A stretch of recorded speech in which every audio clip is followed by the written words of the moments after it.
the vision over these 11 years, I can say that Agile Consulting Company has been on since 2011, making 11 years now. And I want to say thank you to the team as well.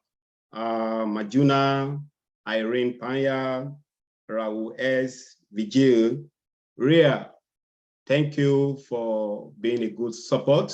And Vijay came, thank you for being there. I learned that Agile Consulting Company in India is one of the top 5 consulting company and doing very great and still working strong. So to the team, good morning, everyone from all over the world, across the globe that you are joining this call. I have people from Texas, from Chicago, from Maryland. I have some folks from Canada. I invited some from UK, California, and all of us that are based in India. You are most welcome to this call. I want to start with a brief, from Nigeria. Somebody from Nigeria as well. Osuji, thank you so much. That's my motherland. Thank you so much for being on this call. I want to start by a brief introduction of myself. My name is Joseph Arimoro. I have been in this industry for quite some years now. Presently, I am a certified Agile coach, a certified Safe Scrum Master. I'm a certified Scrum Master, a certified product owner. I'm a certified product requirement analyst, and at the same time, a certified data analyst.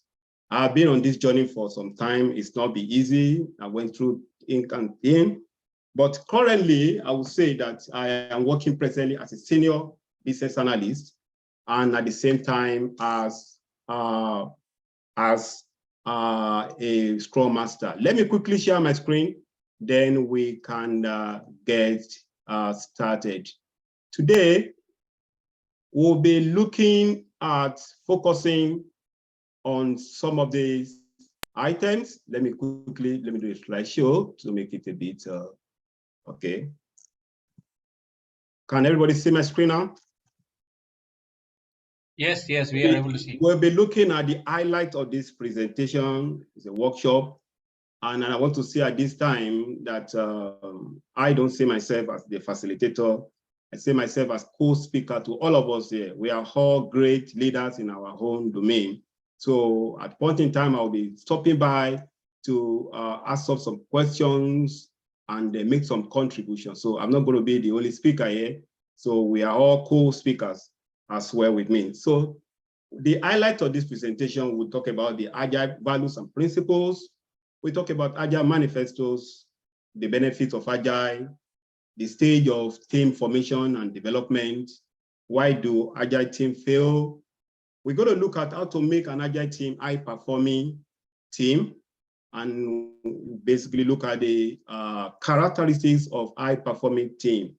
Then lastly, we'll dwell a bit, not extensively, but a bit on trust. Trust and how to earn it. So what is Agile? Like I said earlier on, I said I'm going to make this a bit,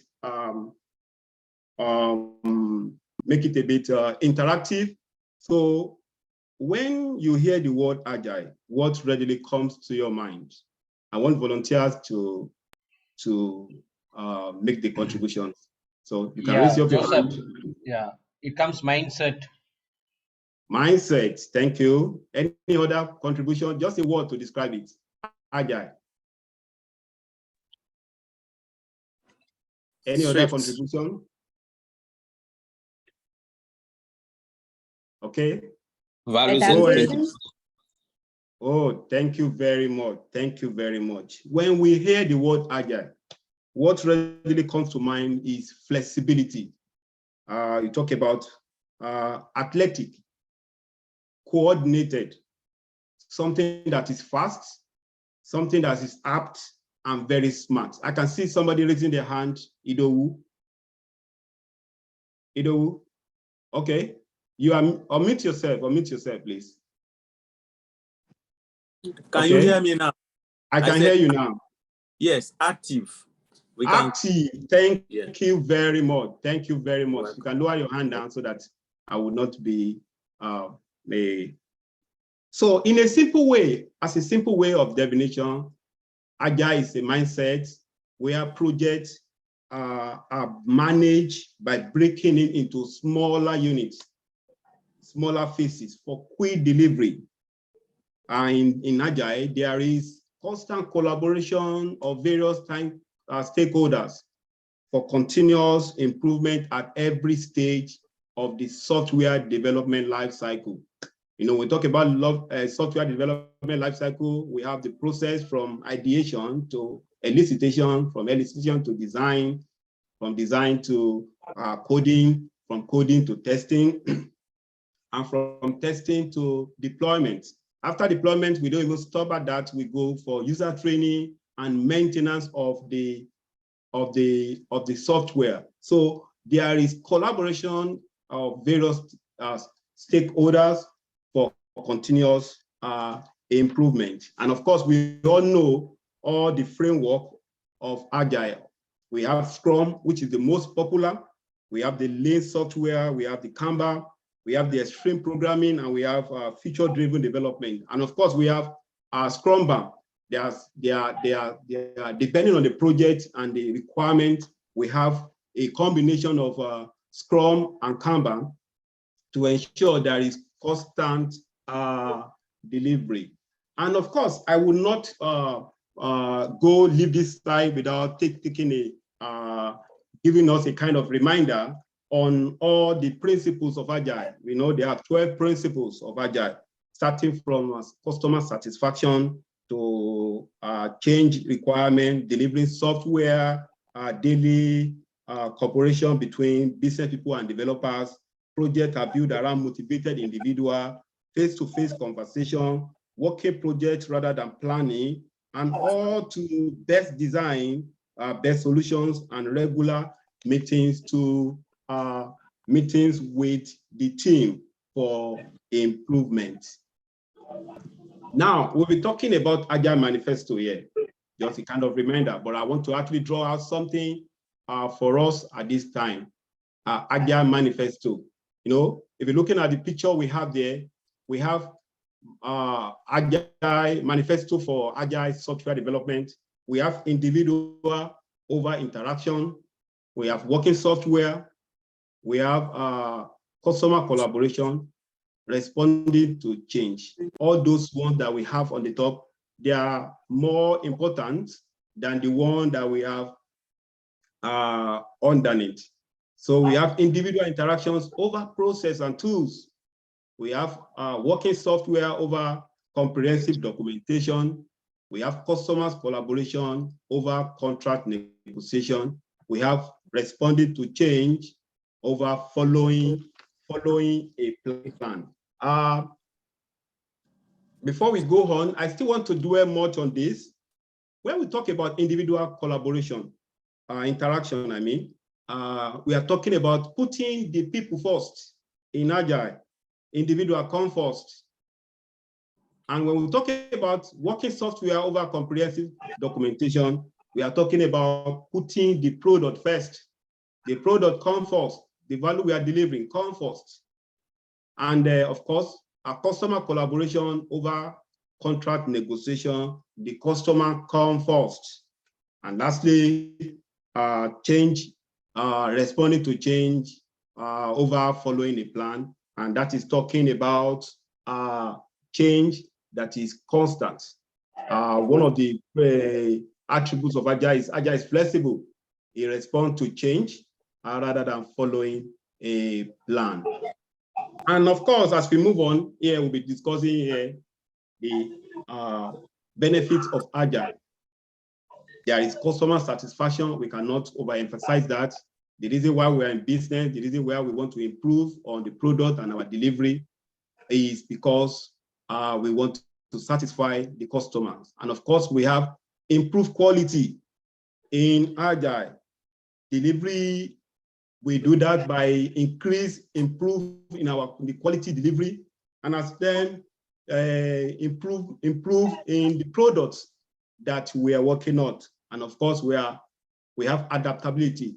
That's talking about inspection and adaptation, where we continue to adapt to change. Predictability is one of the benefits of Agile. Team in Agile come together to predict what they can actually achieve. And that is the essence of the sprint planning, where they plan ahead of the sprint and they commit to what they can actually do. And they don't do that alone. They do that in consideration of working about the team velocity. And also we have risk reduction. Impediments are removed before it becomes a risk. We work that's one of the benefits of Agile. Then good communication. Good communication is very, very germane in Agile. And communication is in two ways. Communication should be open. It shouldn't be impaired in any way. Then lastly, we have continuous improvement. We do that by maximizing one of the ceremonies of Agile, which is sprint retrospective. We use retrospect for continuous improvement. But in Agile, we don't wait till retrospective before we retrospect. We're still going to talk about that. There is also, maybe I didn't put it on here, there's always increased profitability. Bottlenecks and bureaucracy, the bottleneck of business flow is in part removed, and there is bureaucracy. And when you talk about bureaucracy, because Agile is all about roles and not about position. Agile is all about roles and delivery, responsibility and accountability, rather than about position. Agile has come a while, over 20 years now, and it has come to stay. And it has come to stay. Sorry if you are not making contribution, please try and just mute yourself as we go on. Thank you so much for that. I have a couple of statistics here to actually establish the fact that Agile is No, I think they are not mute. Actually, they mute and then unmute. 30 seconds. 30 seconds. Full Scrum usage can result up to 250% improvement in product quality. Scrum adaptation, which is the most popular framework of Agile, have resulted up to 250% of improving product quality. 98% of companies have become more successful with Agile. That is a fact. We have companies who undertake projects using Agile. They've been successful. They have a success rate of 64% compared to Waterfall, which is 49%.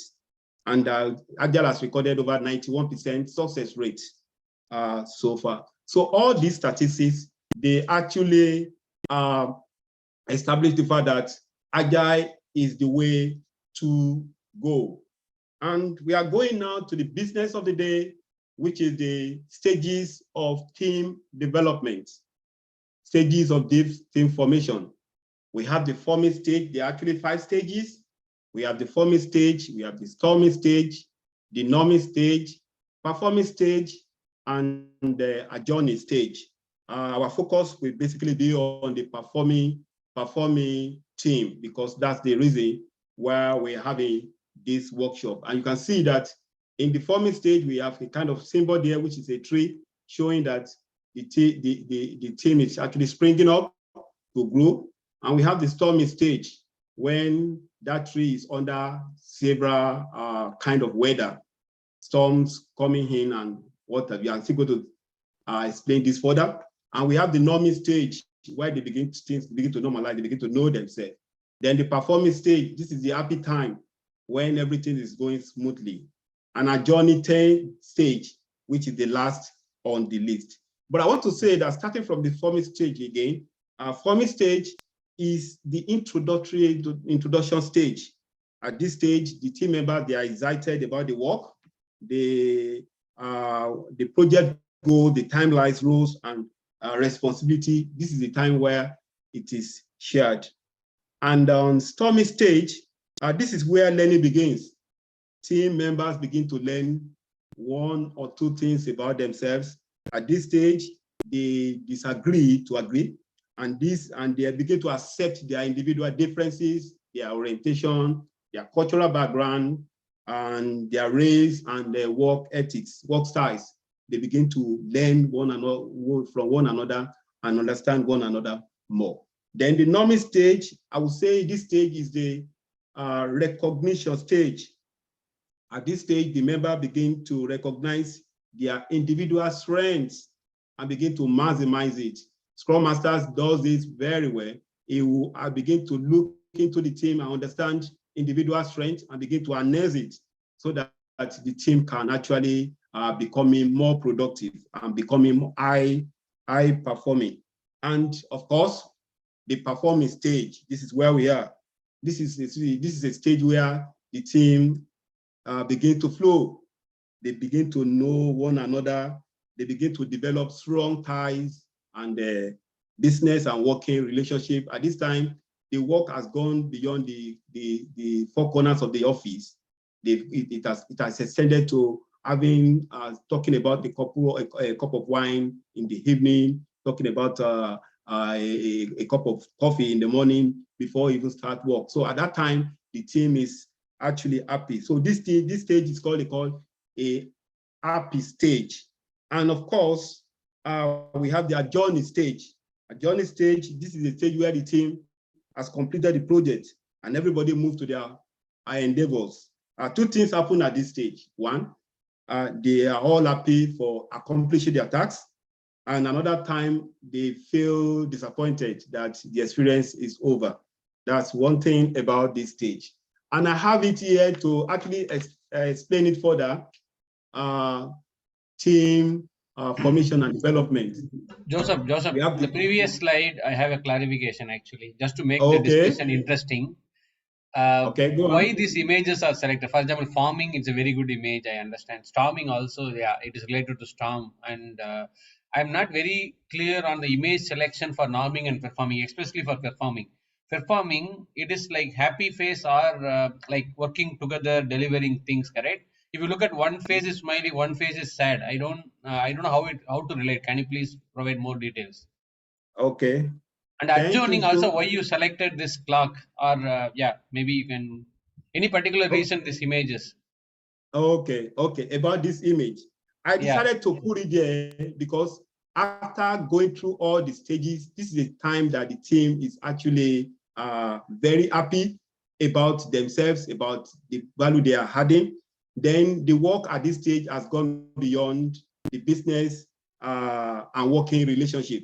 That's why I put it there to show that the team is happy team. In performing stage, the team is actually a happy team. They celebrate their milestones at this stage. They celebrate their successes. They celebrate what they have achieved at this stage. Then going further to this. Hi, I have a question. Hi, okay, I have a question on the earlier slide. Can you please explain that with the example in one of the projects probably you would have accomplished where, where the forming and storming came up as, like when you're actually forming, what activities, we are doing? Yeah, thank you very much. I said the forming stage, that is where the roles, the project goal have been explained to the team. And you can see from here at this stage, it said, team acquaint and establish ground rules. They establish the ground rules. If it's a new team, this is the time that the Scrum Master will come and put in a kind of a team working agreement. They establish time rule. So can I say that while forming, when we are talking about definition of ready, definition of done, that is the stage. This is what is done in the stage of forming.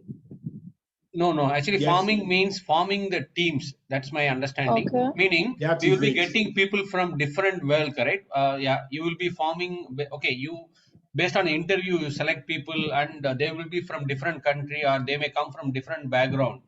So you are forming the All right. team for the So project. basically, I'm actually forming a Scrum team, right? Yes, Yes, With yes, thank yeah. you with very much. roles. By the time we go on, you understand this better. And I think I like stopping me and getting this clarification. And thank you, Vijay, for coming in there.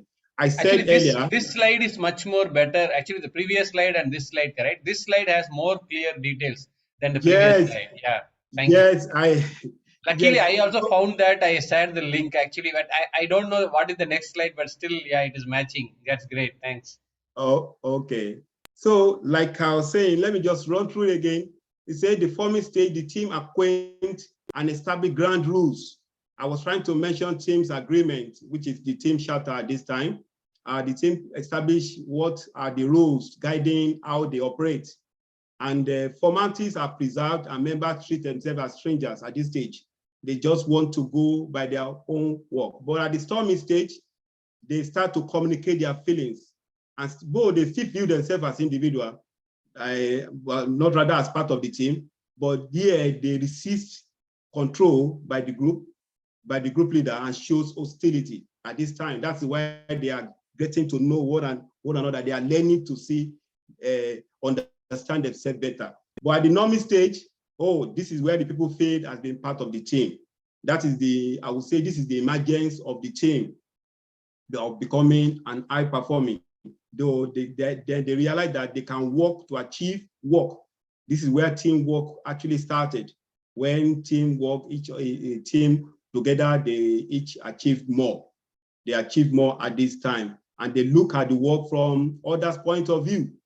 Then the performing stage, the team work with open and trusting atmosphere where flexibility is key, and the hierarchy is of high importance. I have an actual experience at this stage when I joined the organization I worked for before, the current I'm working with. My team is actually high performing, it's a safe environment, and when we're having a meeting, we realize that the second team to us, they have committed so much in a particular sprint. And when we're having that meeting, we agreed, because the team lead of the development team is actually with me at that meeting, and we agreed that we're going to take some of the work stories that they are working on into our own and work with it. But the project manager, which happens to be my reporting manager, said we should try and I should even convene another meeting to my team that we should have another daily scrum. I see that as anti-Python. So I insisted that I'm going to speak with the team, that despite the fact that we have agreed to take it based on necessity, I'm going to meet with the team to do that. He felt so bad about it. And I let him know that I'm here to meet with my team, that I cannot just impose on the team just like that. So the following day, when we had another meeting before the daily scrum of my team, he said he was so disappointed, this and that. And I tried to make a point there. I let him realize that I need to uphold one of the manifestos of Agile that says individual interactions over process and tools, that I cannot just come and impose on the team, that I need to see their approval before making a decision. So eventually, when I met with the team, we decided not to go that route, that will accommodate give the status update on those user stories that started into our own main work, and we're going to give the status update. So at the end of the sprint, we're able to accomplish our own goal, and we're able to accomplish the added stories. And it was very, very happy at the end of it all.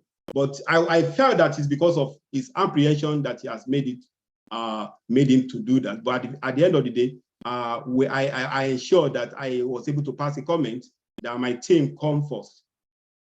So that is that about performing team. Then, of course, we have the last but not the least, which is the Agile.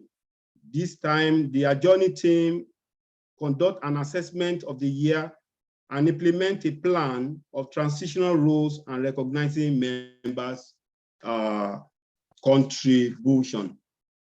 Moving on to that, I want to ask us, based on what we've heard here now, I want to ask us now, and I want us to make a contribution. I'm not going to call names. Why do we think an agile team fail?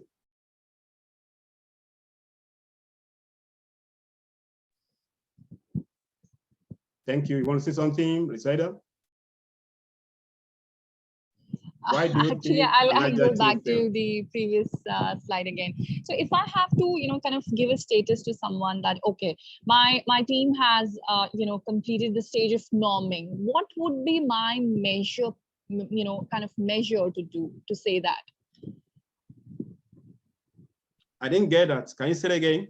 So if I have to give a status to someone that, okay, my team is actually, accomplished the norming stage, right? What is my measure to say that? How would I measure that, okay, the team has completed the norming stage? Yes, thank you very much. At that stage, that is when you realize that the team begin to see themselves as part of the team. Every individual begin to feel concerned about others' accountability. At that stage, that is where cross-functionality begin to spring up. When I am involved in what you are doing, and I know a bit, and you know a bit about what I'm doing. When your team get to that stage, and that is time you know that the team is getting to know their individual strengths, and they are trying to maximize it at that time. So if I could add to that, so that's basically when you'll see that the teamwork is improving, the collaboration is high, and you also look at the psychological safety of the team. Basically thank you very much. We are still going to talk about that around as we each go other. on. Yeah. Thank you so much for that. Okay. So the question I asked that I want us to ask before I move to the next slide is, why do we think agile team fail? Okay, I have few reasons actually. Lack of commitment from the management, that's one possibility.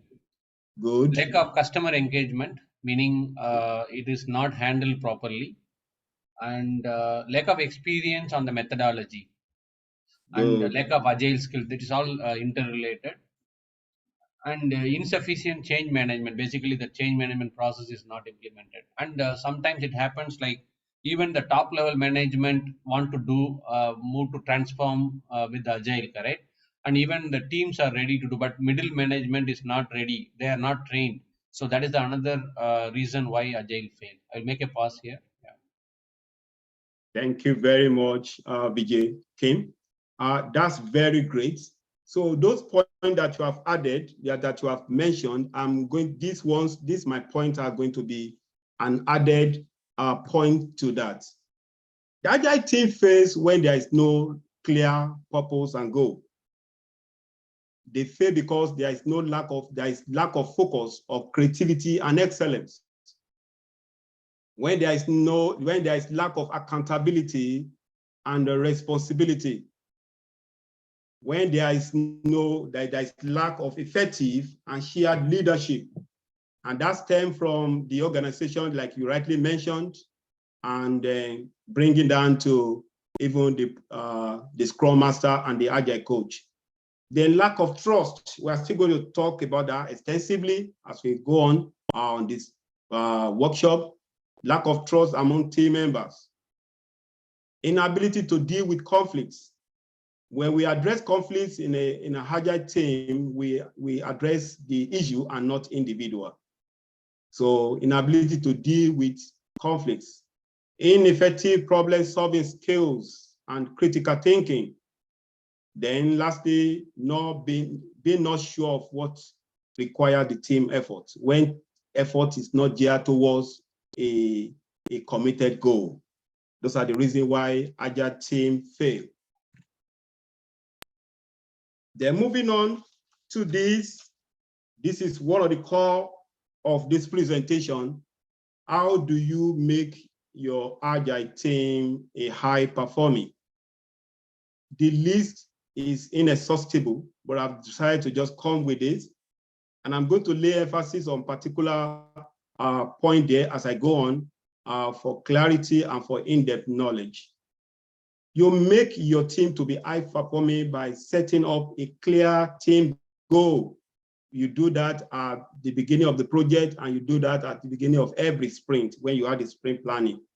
The sprint planning is the why and how team, where you commit yourself and you set the goal, what you want to achieve within the 2-week sprint, depending on what you are employing in your organization. Establish who does what. There must be clarity of role. There must be clarity of role. You have to, that is talking about accountabilities. You have to establish who does what. The business analyst will know his responsibility.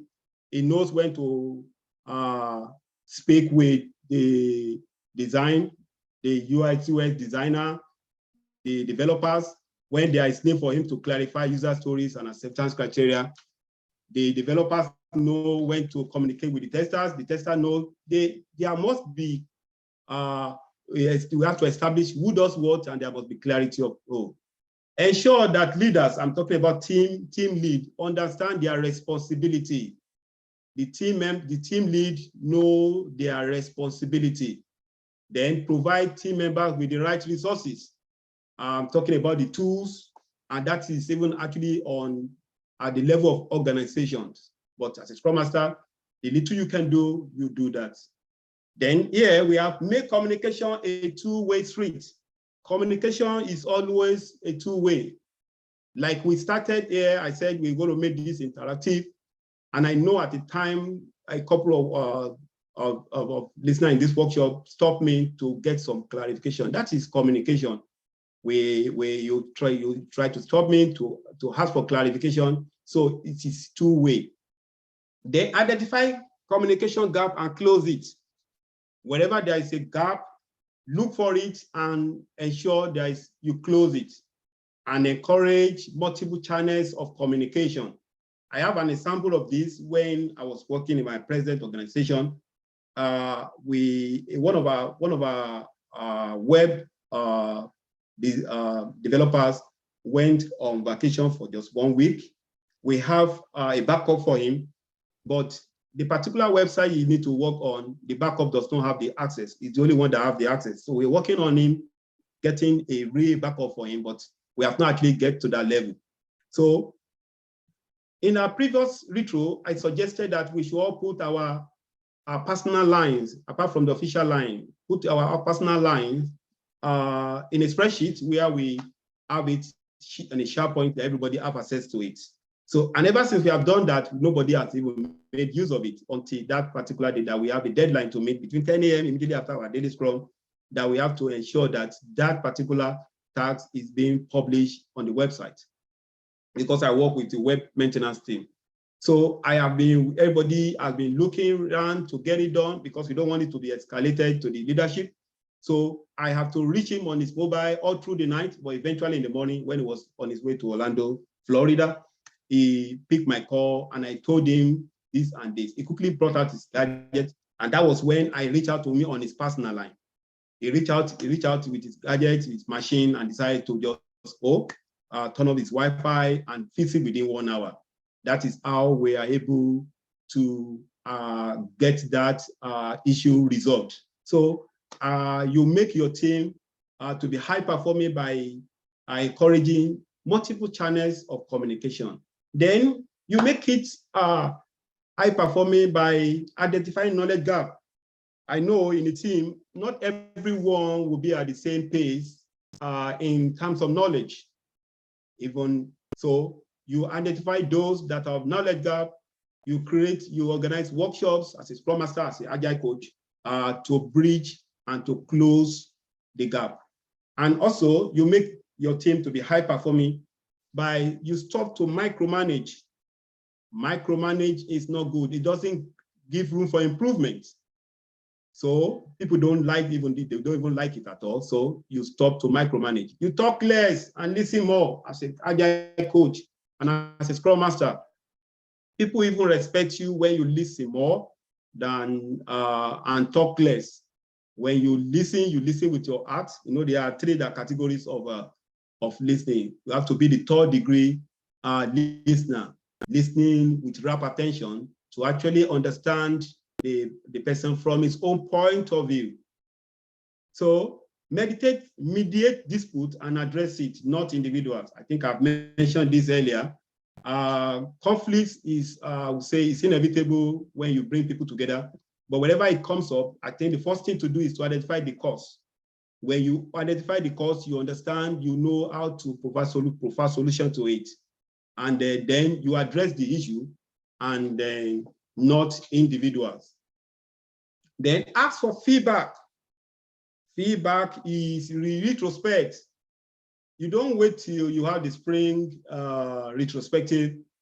retrospective before you ask for spring feedback. Even as a Scrum Master and Agile coach, be vulnerable, be open to the team, open to constructive criticism. That is how you can learn more about the team, and that is how you can improve the team's performance. And of course, create a mentorship program. The organization I work with, after I realized that there is a gap, what I did, I formed a kind of a community of practice. We meet once in a month. We are working towards making it twice in a month. And then we talk about so many issues bothering about our performance.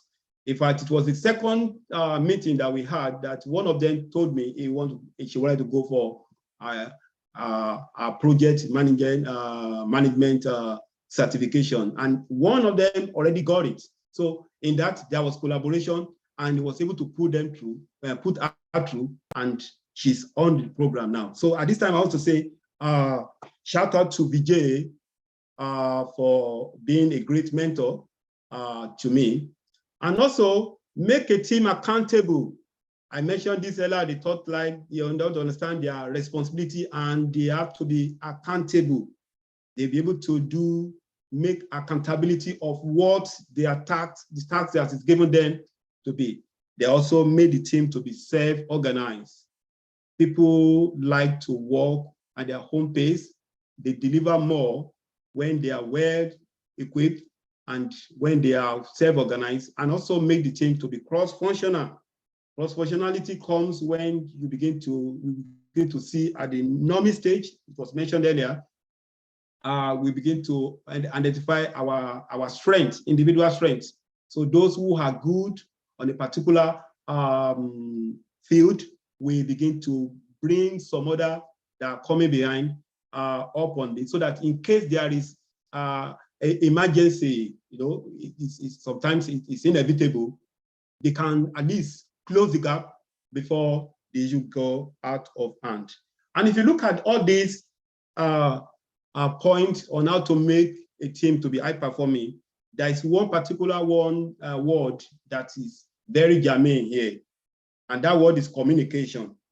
Communication is very key in making an agile team a high performing.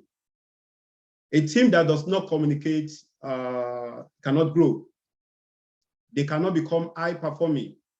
In communication, you are able to bridge so many gaps, knowledge gap, communication gap, so many gaps can be bridged, can be closed through communication. But when people are not speaking, and also something about that, creating multiple channels of communication as an agile coach and as a Scrum Master, you need to be very accessible.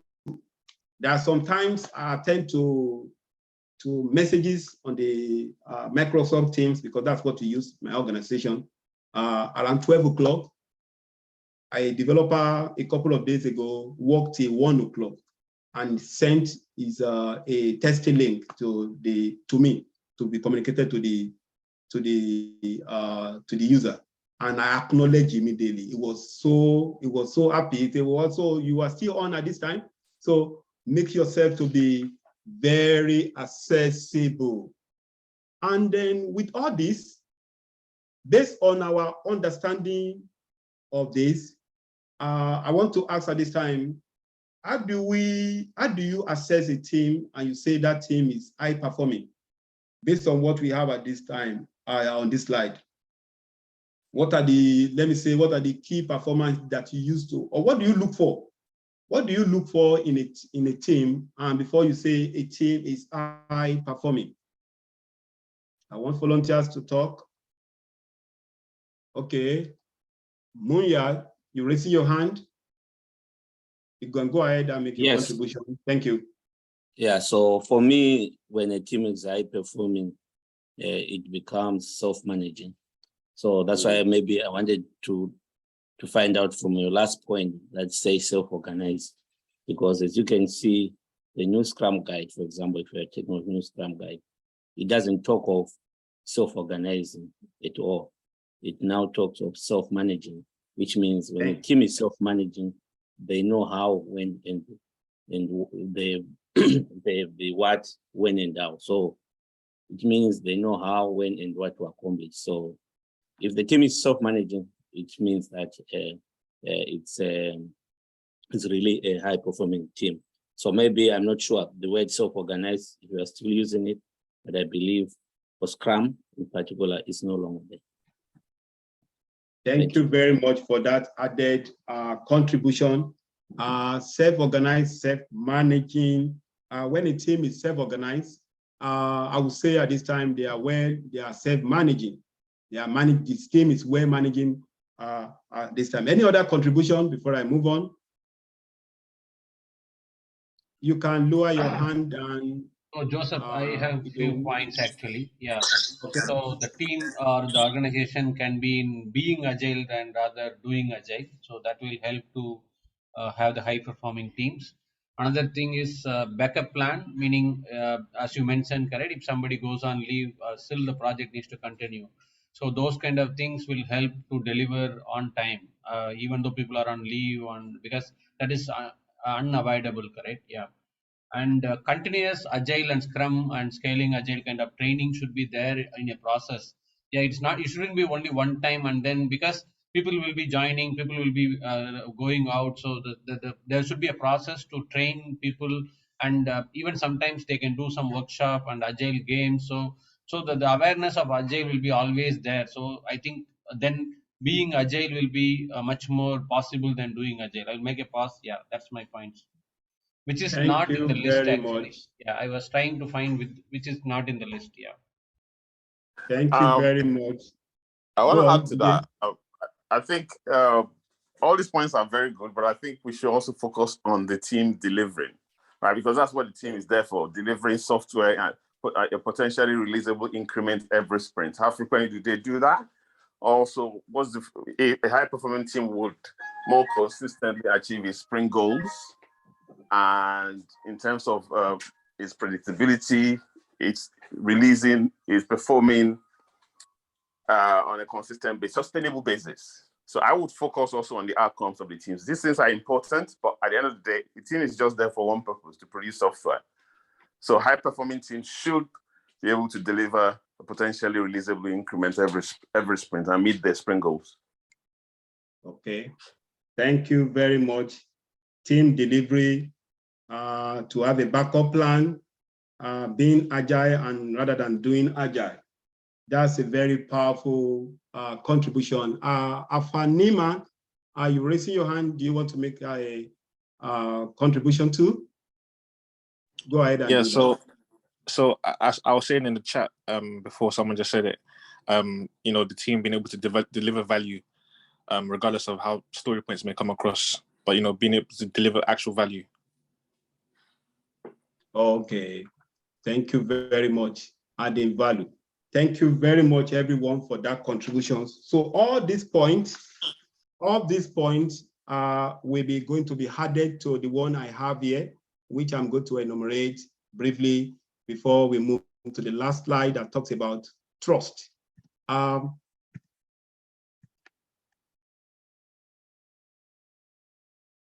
Yeah, talking about the characteristics of high-performing team. A high-performing team is a team. Okay, Afa, you still want to say something, Nima? You still raising your hand, or you want to lower your hand down so that I won't be? Okay, thank you. Then Idowu, please lower down your hand so that I will not be thinking that you are. So these are the characteristics of high-performing team. They communicate clearly and respectfully. They communicate clearly and respectfully. They understand the work, how their work fits into the organization mission. There is focus, and they understand how they are making impact, how they are adding value. Somebody mentioned that, talk about delivery on. There is team alignment and there is work ethics. Everybody, there is alignment with the principles and values of Scrum and Agile principles and the Scrum framework, depending on the framework they are using. There is alignment to the work ethics.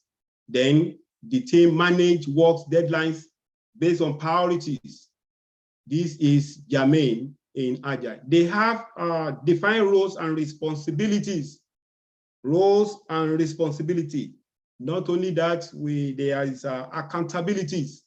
Talk about the team being self-organized and team self-managing. Then, of course, they practice continuous learning. Not only continuous learning, there is continuous improvement. That is character. These are the things you look for in a high-performing team. Of course, when there is a conflict, they resolve the conflict early enough. They don't allow it to go beyond what to be escalated or to go beyond what they can actually handle. Then there is trust and respect for each other. The next slide talks extensively on trust. Then, of course, we celebrate together and recognize individual contribution. This I do this very, very well. At my retrospective, I recognize every member of the team in specific what they have done as an added value to the team and the goal of the sprint, in specific at every retro. Then they have up close tie closely to the team and organization priorities. All these points and added to the one that was mentioned earlier, I decided to just give us that to discuss it so that we can have a broader understanding of these characteristics of high-performing team. And lastly, we'll be talking of how to earn a trust. You can see the picture there, the team forming a kind of allegiance. That's the kind of, to me, I would say that's the kind of oath of allegiance that I trust you and we can work together to deliver value. So how do you earn trust when you are leading a team? First, you encourage honesty and direct communication. You encourage it.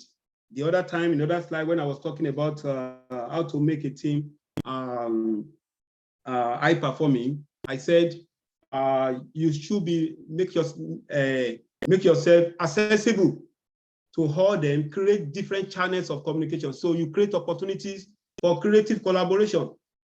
That's the second point.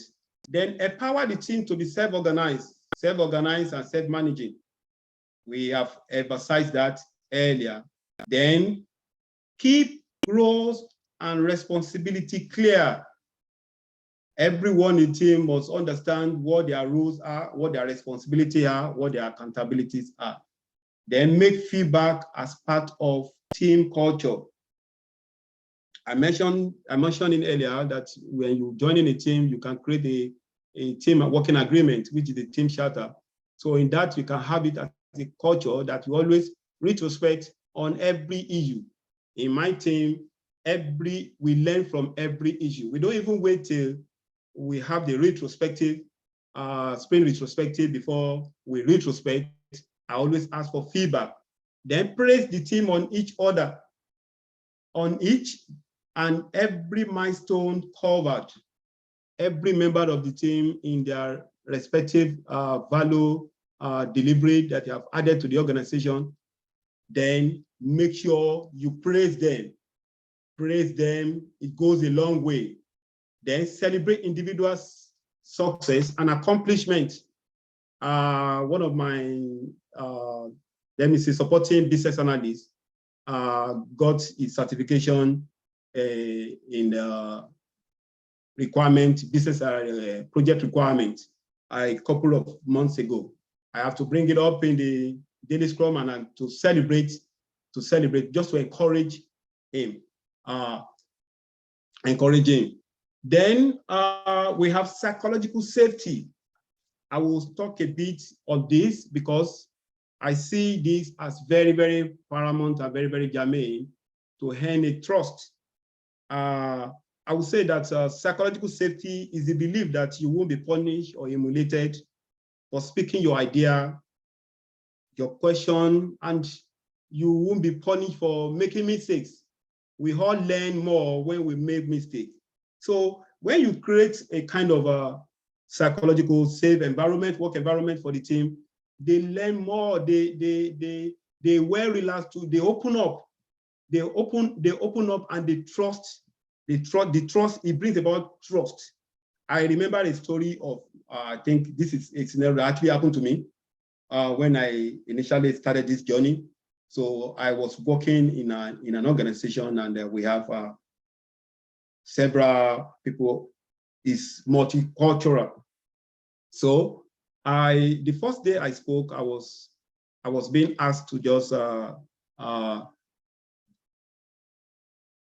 speak faster. So when I started speaking faster, that same person talked to me and said, "Oh, you are speaking too fast. Can you speak slowly?" I was like, I was just wondering at the time he told me, you have accent and this and that. So I felt so bad. And I was like, oh, I tried to withdraw back to my shell. And I was like, trying to not make contribution anymore within the team. So somebody noticed it in the team and reached out to me. And that actually made a difference in my journey of Agile. He told me, I was working as a business analyst then. He told me, Joseph, the value you are adding does not have assets. Go on and keep working hard to be a great value added to this team and to the organization. And that changed the atmosphere for me. I was encouraged, I feel safe, and ever since then, I've been waxing strong. We became friends afterwards anyway, because we don't allow conflicts to linger more than necessary in Agile. But that was what made a difference, that the value I'm adding does not have assets. And lastly, we talk about emotional intelligence. Emotional intelligence goes along with psychological safety because there is a key word there. I would say that is empathy. When you understand people from their point of view, you are actually involved in their own issue.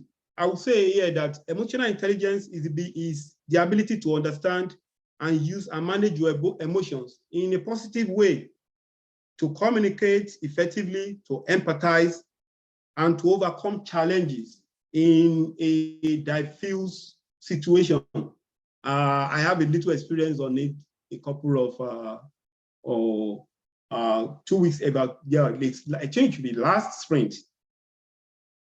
The team was actually working on a particular project, and that project was actually overwhelming, and we are working towards delivering value. So normally in my in the retrospective, we always actually introduce a kind of a icebreaker. So at that time, I realized the team may not actually welcome that at that time, that the focus of the team is to deliver value and meet up the deadlines. So in the sprint retrospective, I decided not to just bring it up, but somebody gave me a thumbs up immediately after that, oh, Joseph, you are very sensitive, that this time the team should be well focused and ensure that we deliver value. So emotional intelligence is something that is very, very germane to earn trust. Another example that I have is a particular scenarios. I work in an organization where we work with federal government. We're working on web maintenance, and then the business owners, they are seen as, they dictate the tune of what, and my company is working as a contractor on that project. So the project has actually been on for some time, And then a meeting was held before I even joined the organization, and then I was asked to step in and do work on the user stories and the acceptance criteria, the flow chart, and all that. So I was working on that based on the information I had, but based on the initial meeting that was held, I was told that the business owner is going to communicate to us the full requirement. So we are working on that requirement. I sent a mail to her. She confirmed to me that she's working intermittently. So I quite got like, didn't understand that because that lingers for up to 3 sprints. So at the time, I decided to just craftily choose my word to just send her a message. I didn't even talk about the work. I just greeted her, wished her well, and that. So let me quickly finish this story. Kim, I'll give you time to talk now. So when I sent that message to her, she felt so happy. She said, "Thank you, Joseph, for your sweet words." And she confirmed to me that she actually lost her dad. I sent her another message comforting her, and she said, "Oh, if I had got this message during my trying time, that it would have made a lot of difference." So she responded eventually, and she was ready to work with me, go extra mile. Now she's the one even following with us to ensure that we're able to accomplish the task. So emotional intelligence cannot be overemphasized how to earn trust. And this time, let me call on Vijay. You raising your hand, just make your contribution. Yeah, I want to share some of my views. Actually, there are some in the chat, some discussion going on, individual contribution and the team recognition, correct? I'm in IT for last 22 years. Usually the initial stage of before Agile and Scrum waterfall methodology, correct? Most of the time, most of the awards, I can't say everything, but most of the awards are individual awards. And after Agile and Scrum come into picture, most of the awards are team awards and individual awards are less. So we can't make it totally removing one type of award, correct? So that was a change. And what about individual recognition is nothing but, I think Munya already put it in the chat. Actually, during the retro time, what we do is individuals of the team, cross-functional team, they will appreciate somebody who helped them. It can be in the same team or cross-functional, or they may help in the other team who is working on the same project. So those kind of things are like individual recognition by the team itself. It is not from the management or from the scrum master or product owner. Most of the time it is from the team members or cross-functional team itself. So that's what I want to make a classification of individual contribution recognition to team awards. Yeah, I make a pause here. Thank you very much for that contribution. I'm going to read the chat now, but it's saying that I said the team recognizes individual accomplishment. But going through this chat, okay, you said that in Agile, it is team award are more when compared to individual award. Being Agile, okay, that's good.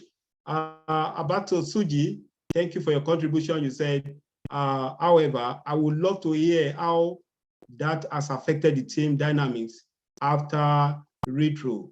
Good. Then Margaret Shaka, if roles and responsibility are clear, then how there is cross-functionality, cross-functional scale as per Scrum principle. Yeah, roles and responsibility are cleared. Cross-functionality is about when you begin to work with other team members for one, to understand what they are doing, like a tester, let me say a developer working with the tester to know more about testing. It's about business analysts working with the tester to know how about testing. So that's what I mean by cross-functionality. Idris, team members may give kudos to colleagues for assistance and or going extra mile during the sprint. Thank you for that contribution. Then Afar Nima said, the value you are adding doesn't have accent or then percent true. Thank you for that. Then Muya, I prefer team members recognize and celebrate each other contribution rather than coming from the manager. Where a manager, the project manager, at times may not be part of the team. Maybe I'm trying to refer the Scrum Master, and the Scrum Master is not a manager of the team. The Scrum Master is part of the team.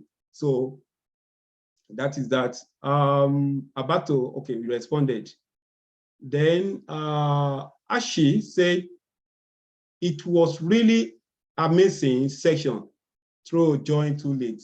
Okay, thanks a lot. I need to add to, okay, thank you so much. That is the contribution.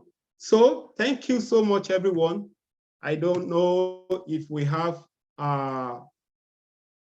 contribution, comment before we draw the curtain. And once again, I want to say thank you to Vijay of Agile,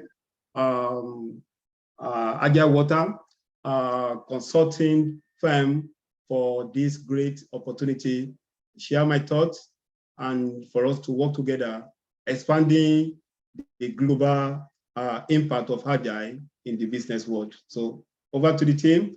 Let me hear our comment before we draw the curtain.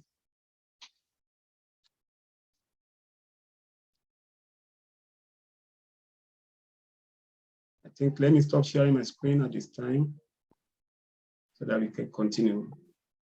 Hi, Joseph. Thank you. Go ahead. So I was going to ask, how did you make the transition from BA to Scrum Master, and how smooth was it, or how difficult was it? Yes, thank you very much. All my life, I've actually worked as I started my career in an insurance company for over 11 years. So I work as a data officer. So from there, I transitioned to become an analyst, a business analyst. Then after then, towards the tail end of my being in an insurance organization, I was part of the team that was asked to work on the transition to a new application. So at that time, I was brainstorming with the team on how to go about it, because we want to deliver value, and we don't want, in the process of transition, lose most of the customers and most of the clients, and the competitors will maximize it. So in our effort to not to fail on that project, we stumble on Scrum. So we know that we have to break down the project into different units, which we did. We started with the auto, and we left every other one to come out to us. So that was when I came about Agile. So I worked then before I transitioned into becoming, I did a certification on data analysis before I did another certification on business analysis. So I was working as a business analyst when the opportunity, it was even my project manager that saw the skill in me that I can be a Scrum Master. So, but the journey was not that smooth, because Agile is easy to learn, but not, you can't easily adopt it. You can't easily get along. It takes some time to do that. So it's been, I won't say it's been very smooth, but it's something that you keep doing, because one thing I've realized about Agile is that you keep learning every day. All of us that are here, we are here because of knowledge, not necessarily because you want to learn from me, but necessarily because we want to actually learn, hear each other, learn from each other, rub minds together. Like some of the point I have BJ adding some point, I have Afar adding some very good point. And I know some of us are making notes. Some of us will listen to this presentation afterwards and get some points, valid points, which will improve us. So the journey has not been easy in a nutshell, but one thing that kept me going is continuous learning and continuous improvement. Thank you. So I have a question here. As a Scrum Master, what are the things which you do when you actually get a new project and a team? Thank you very much for that question. When you are joining a team, I think I saw it in two ways. We are joining a new team, or we are joining an existing team. You have to actually understand the team dynamics. You have to understand the team culture. Then you have to understand the project that the team is actually working on. You dig deep into the history of the team. You dig into maybe the position you are filling up is a backup. It's a backup. It's a fill up. You understand what went wrong. What went wrong in the previous Scrum Master that you are now coming in, and all this you can decide even to start them at the point when you are even being interviewed. Those are the questions I ask when I'm going for an interview for a new role. I try to get the clarification right from the onset, so I know how to do that. So then after that, I draw a plan, a roadmap. A roadmap of like the organization I'm working with. Immediately I join the organization, I have a roadmap. First, the first few weeks that I work with them, I don't talk, I listen, and I ask questions. So by listening, I understand their challenges. By asking questions, I get to know more about what the team is passing through, and I work with the roadmap. And I ensure that I monitor that roadmap. And one thing I've actually done is that I create a kind of a team working agreement.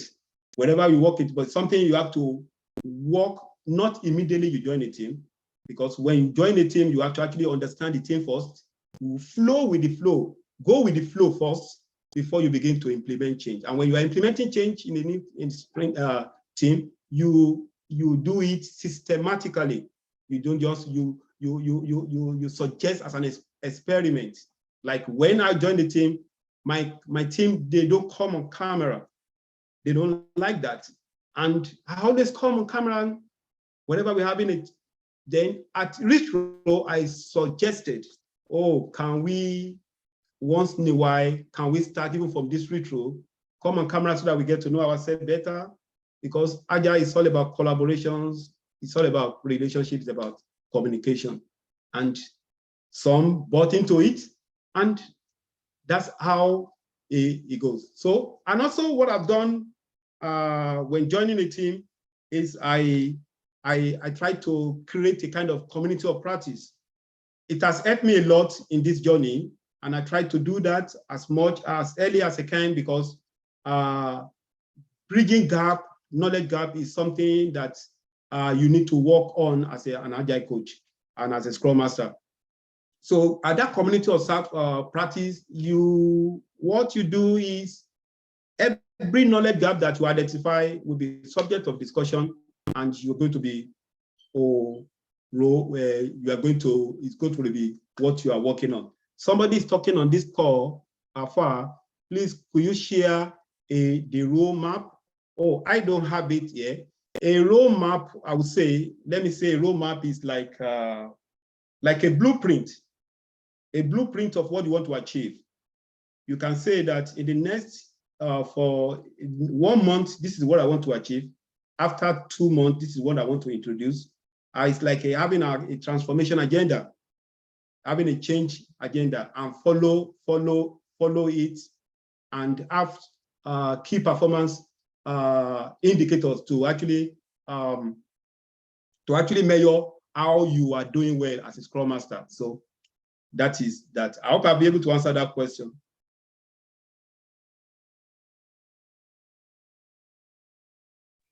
Yeah, kind of. Okay. And he said, be informed.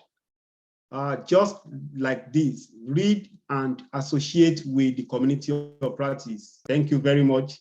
Thank you very much for that. And Muya is saying that thank you for a great presentation, Joseph, and Agile Water for organizing this workshop. Thank you. So any other question before we draw the curtain for today as we move on? Somebody say, I have a question. If I go ahead and ask a question, please. Hi, Joseph. So at my current organization right now, there's a community of practice, but it's not that great. And I feel like I'm one of the most junior Scrum Masters or people in Agile in the whole of the organization. And it's a consultancy company, but everyone else is like busy on the client work. So there's like no chance for us to learn from others that are in our organization. So I'm kind of stuck on what to do. I'm thinking to leave the company and go somewhere else, but I'm also open to like trying to improve something there, but I don't know how to go about it. Thank you very much for that question. That's a very great question. And I will say that it's very, very practical. Practical in the sense that it's something that you're actually working on. One thing I've realized about this journey, especially when you're joining an organization, coming in new, have so many things to deliver, so many value you want to add, is just because people don't actually welcome change. They are very resistant to change. So what I did before I formed my community of practice in my organization is I spoke with every team members individually. I picked those that actually, I picked the product owner, I picked the team lead developer, I spoke with the business analyst working under me, and I said, the reason we are doing this is not because I want to share my knowledge or I want to impose anything, but I want to learn from you. I want to know what you are doing. I want to be involved in what you are doing. Then I can support you when there is need for it. So coming from that angle, they are kind of relaxed to see what this guy wants to say. And two of them at the instance supported me, and they said they are going to start. That's how we got started, and that's how we go about it. So at this time, I would advise you to not to relent. Waiters don't win. You continue to impress on what you know is the right thing. What I'd advise at this time is for you to go speak with them individually, convince them individually in the background. So when you do that, have their ears to it. If you can get two with you, then you can start the journey. When they begin to see the impact of what you are doing in your meetings, when others speak, when those ones speak in the meeting, then they will begin to look at, okay, let me be part of this once in a while. And I tell you, once they join, what you do next at that time is give them responsibility. Praise them, give them responsibility. Tell them they are going to present the next workshop, that it's not about them coming to learn from us, that we want to learn from them too. So they feel relaxed at that time. And at that time, they are already committed to you. Don't be surprised at that time, they will be the one telling you, when are we having the next meeting? I hope I'll be able to answer that question. Thank you, Joseph. But my situation is a bit different because I work in a consultancy. So everyone else is like, for example, I work with a company that deals with like a pharma company. So I'm on that specific project right now. And many of the other people like Scrum Masters or Agile coaches in my company will be sent to different companies that are not working with me. So it's kind of hard to even shadow them because I can't go on their I can't attend their meetings due to GDPR reasons. And because it's a consultancy, they'll say the work I'm doing isn't billable, so I shouldn't be doing it. I don't know if you get what I mean. I got you. I know it could be very challenging when you're working in an environment like that, but I still want to encourage you. This is not the time to quit. If you cannot get hold of a lot of them, get hold of one and make sure you continue to do it. Don't just jettison it just like that. Continue what you are doing. I'm telling you, with time, they will begin to buy into this agenda of your transformation plan. I can see Irene, Afa said, I tried to connect you with Lindy, but it says need your email. My email I put in here. When we started, I was chatting with Vijay then. Sorry, let me quickly see and put it there. If you check, okay, let me just put my email there. My email is my name, Joseph Arimoro@gmail.com. That's my email. So you can connect afar, then we can talk more. I can share some personal experience, deeper experience with you on how to go about it. Then one thing about Agile that I know is that when you keep hearing out what you are passing through, like this now, I'm going to speak with a couple of colleagues too about it and then gather some knowledge about it, because one thing I know about Agile is you continue to learn every day. So, and we can always connect NEMA and talk more on that. I promise you that I'm going to create time for that. Then Irene says, thank you, Joseph. Wish you a very great weekend. Margaret said, thank you, Joseph, all the best of your endeavor. Irene said, thank you, Joseph, for that great presentation. I think that's what we have as a pick. Do we have anyone who want to give a shout out to anyone or make some contribution before we draw the curtain now? Yeah, Joseph, definitely the session was interesting. Yeah, and you're able to answer most of the questions. Yeah, that's good. Thank you very much. Thank you very much. So over to you, Vijay.